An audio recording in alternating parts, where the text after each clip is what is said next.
नमस्कार, मैं दर्श। आज मैं आपके सामने एक और रोमांचक कहानी लेकर प्रस्तुत हुआ हूँ जिसका नाम है ब्यूटी एंड द बीस्ट। तो शुरू करते हैं रोमांचक कहानी। तो एक बार की बात है कि एक व्यापारी रहता है अपनी 3 बेटियों के साथ। दो बेटियां थीं वो तो अपने पापा का पैसे खर्च बड़ा मजा आता था। और जो एक थी उसका नाम वो बहुत गोरी थी, इसलिए उसका नाम उसको ब्यूटी बुलाते थे और बहुत ज़्यादा भी थी। तो फिर एक दिन क्या होता है कि उस व्यापारी का जितना सामान है सब एक तूफान की वजह से नदी में बह जाता है, जिससे कि वो बड़े दुखी हो जाते हैं। और फिर सारे के सारे जितने भी नौकर होते हैं सब चले जाते हैं। ब्यूटी घर संभाल रही होती है और दोनों बहनें शिकायत करती रहती हैं कि हमको गरीबी से जीना पड़ रहा है, हमको ऐसे जीना पड़ रहा है, हमारे पास कपड़े नहीं, गहने नहीं है। तो एक दिन व्यापारी को अच्छी खबर आती है कि उसका एक जहाज बंदरगाह पे आ गया है। तो फिर वो जाता है, जब वो उसको देखता है उस पूरे जहाज को, तो उसमें जितना सामान था सब लुटेरे लेके भाग जाते हैं। फिर क्या होता है कि वो उदास होके चला जाता है। फिर बीच में बर्फ गिरने लगती है। ऐसी बर्फ गिरती है कि मतलब समुद्र का सारा पानी बर्फ में आ गया हो और उसका घोड़ा चल नहीं पाता है। तो घोड़े को आराम से बांध देता है। फिर उसको कुछ रोशनी चमकती हुई दिखाई देती है, वहां जाता है। फिर वहां पे बिल्कुल बर्फ निकली होती है, वहां संतरे से जाने वाला रास्ता होता है। अंदर जब वो जाता है वो बोलता है कोई है। तो वो खाना खा के जब पहला दरवाजा खोलता है ऊपर जाके, तो उसका सारा कमरा सजा हुआ होता है। तो कहता है अरे वाह, मेरी किस्मत तो मेरे साथ है। अगले दिन वो सारे अपने कपड़े पहनता है, उसको वहीं मिल जाते हैं। नीचे आता है, खाना खाता है, फिर बाहर निकलता है। धन्यवाद, बड़े दयालु हैं, आपने मुझे तक खाना दिया और अब मैं जा रहा हूँ।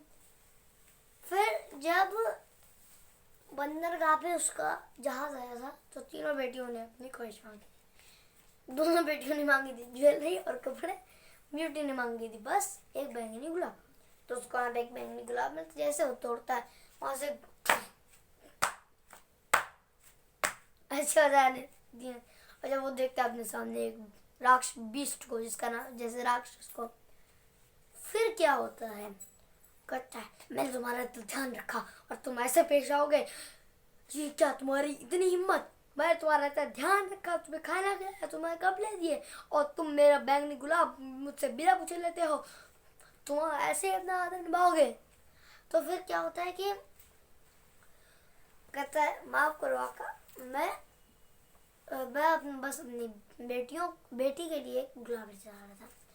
तो कि बेटी, अच्छा मेरे पास एक न्योता है, मैं तुम्हें ये न्योता बताता हूँ कि मैं अपनी बेटी एक मुझे देनी होगी, वही तभी तुम जान बचाओगे। तुम्हें 1 महीने का समय देता हूँ, 1 महीने के अंदर नहीं आई तो फिर मैं तुम्हें खुद ढूंढने आऊँगा, तुम्हें मार दूंगा। सही, ठीक है। व्यापारी सोच लेता है कि कोई बेटी उसकी तैयार नहीं होगी। और फिर क्या होता है कि वो दानव अपना सबसे तेज घोड़ा देता है उसको, जिससे कि जल्दी से फटाक से पहुंच जाए। अब वो जल्दी से बैठता है, वो फटाक से पहुंच जाता है यहाँ से 2 सेकंड।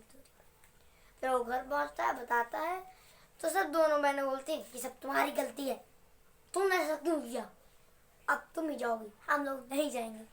तो ब्यूटी चली जाती है, लेकिन उसने एक न्योता रखा था कि अपनी मर्जी से आनी चाहिए तुम्हारी बेटी, कोई भी एक। मैं किसी भी सौदे पे उसको नहीं लूंगा, चाहे तुम जो कर लो, उल्टा तुमको मार दूंगा। तो फिर उसने मारा तो ब्यूटी अपने मन से गई। वो तेज घोड़े पे उड़ के गई और जब वो जंगल पहुंची, जंगल पूरा सजा हुआ था। ऐसा लगता था कि उनके लिए सजाया गया है पूरा जंगल। जब वो लोग जाते हैं तो फिर अंदर जाते हैं तो फिर वहाँ खाना खाते हैं, फिर वहाँ दानों की आवाज़ आती है। तो फिर वो कहते हैं कुड़ी आ गए तुम, गुड इवनिंग ब्यूटी, देखो जाओ बाहर। मतलब कि वो कहता है कि ब्यूटी क्या तुम अपने पिता के बाद जब वो चला जाएगा तो तुम अकेले रह सकोगे मेरे साथ? क्योंकि जी। फिर कहता है जाओ बाहर जाओ, मेरा तेज घोड़ा जो है उसके पूरे 4 बक्से सोने के इतने बड़े लगे हैं, जाओ उससे और तुरंत भाग जाओ यहाँ से। तो उसमें बैठता है तो फिर वो चला जाता है। वो कहता है गुड नाइट ब्यूटी, सो जाके।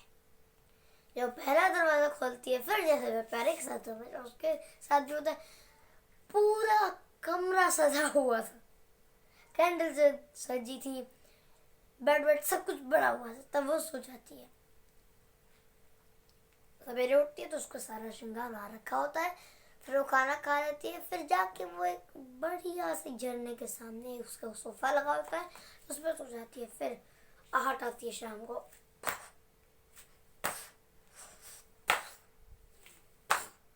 कहता है good evening beauty, good evening महाराज। कहती ब्यूटी क्या तुम मुझसे शादी करोगी, तुम मुझे प्यार करती हो? उसने कहा नहीं। तो उदास होकर चला गया। उसका जब भी वो उसे मिलता तो पहले ही पूछता कि तुम मुझसे शादी करोगे, तुमसे प्यार करो। वक्त गुजरने लगा, ब्यूटी उस दानव को समझ गई। वो बहुत ही दयालु था। ब्यूटी के साथ वो गाता बजाता बातें करता और गुड नाइट होने से पहले पूछता कि यार तुमसे शादी करोगी।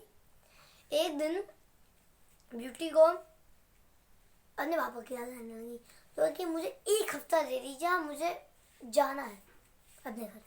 कैसे तुम्हें जाने की कोई ज़रूरत नहीं है, मैं तुम्हें ये अंगूठी पहन लो, इस अंगूठी पर भी सो जाओ, सवेरे तुम अपने पिता के घर में रहो और जब भी तुमको आना हो मतलब 1 हफ्ते के अंदर तुम्हें आ जाना है। और जैसे तुम्हें आना हो अंगूठी उतार दो और वहीं से उतार फिर तुम यहाँ मिलो।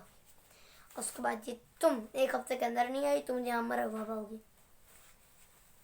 तो फिर क्या होता है कि वो चली जाती है।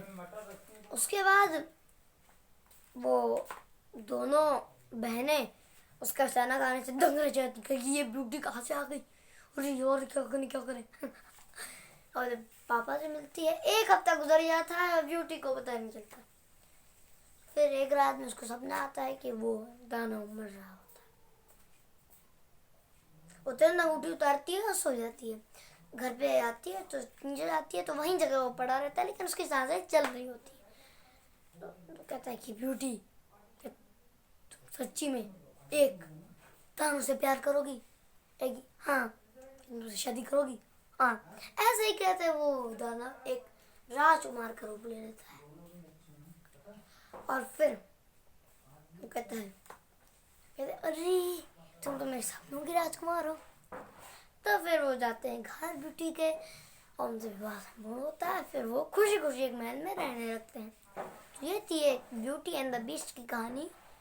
तो ये रोमांचक कहानी। तो धन्यवाद, अगली वीडियो में मिलते हो। आप इस वीडियो को लाइक शेयर एंड सब्सक्राइब जरूर कीजिए। तब तक के लिए नमस्कार और धन्यवाद।